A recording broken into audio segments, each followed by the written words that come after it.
प्रदेश कांग्रेस के 6 बागी विधायकों को लेकर सर्वोच्च न्यायालय में आज सुनवाई हुई है।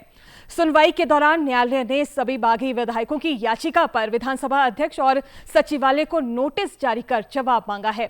इसके साथ ही कोर्ट ने विधायकों को अयोग्य ठहराने के स्पीकर के फैसले को भी फिलहाल के लिए बरकरार रखा है। सर्वोच्च न्यायालय ने कहा है कि विधानसभा अध्यक्ष के फैसले पर कोर्ट की तरफ से रोक नहीं लगाई जा रही, लेकिन विधानसभा अध्यक्ष और सचिवालय को नोटिस जारी किया जा रहा है। कोर्ट ने यह भी कहा कि अगली सुनवाई तक सभी 6 सीटों पर उपचुनाव की प्रक्रिया पर भी रोक रहेगी और इस मामले की अगली सुनवाई अब मई महीने में होगी। प्रदेश कांग्रेस के 6 विधायकों को बजट सत्र के दौरान स्पीकर ने अयोग्य करार दिया था और इस फैसले को ही इन 6 विधायकों ने सुप्रीम कोर्ट में चुनौती दी थी।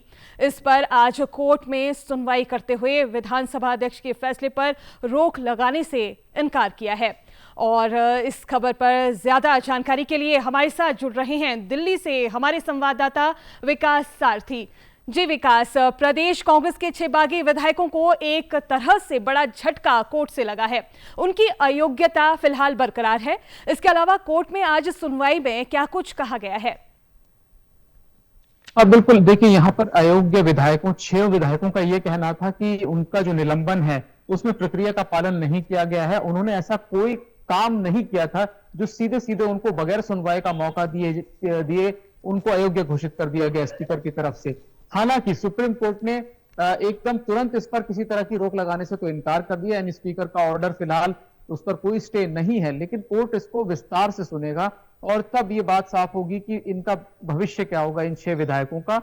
इस बीच में ये बात भी उठाई गई कि जहां इनकी याचिका लंबित है सुप्रीम कोर्ट में, इसी बीच में उपचुनाव की तैयारियां चल रही हैं और इन लोगों का ये कहना था कि अगर एक बार वहां बाय इलेक्शन हो जाता है तो फिर उनकी याचिका का कोई औचित्य नहीं रह जाएगा, इनफेक्चुअस हो जाएंगी।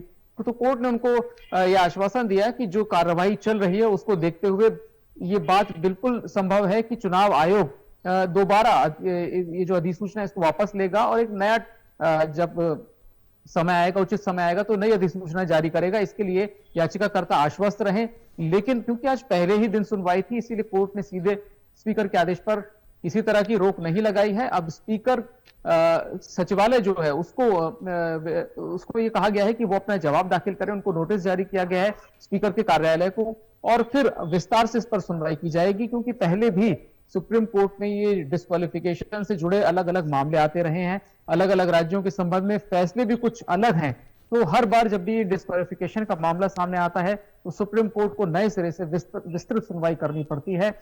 इन लोगों का भविष्य क्या होगा ये मई की सुनवाई के बाद साफ होगा, लेकिन अभी आप ये कह सकते हैं कि सुप्रीम कोर्ट का आज का जो सुनवाई थी वो काफी संतुलित है, क्योंकि उपचुनाव तक संभव है अब नहीं होंगे, लेकिन अभी इनकी सदस्यता फिलहाल बहाल नहीं होगी, ये भी सुप्रीम कोर्ट ने आज स्पष्ट कर दिया।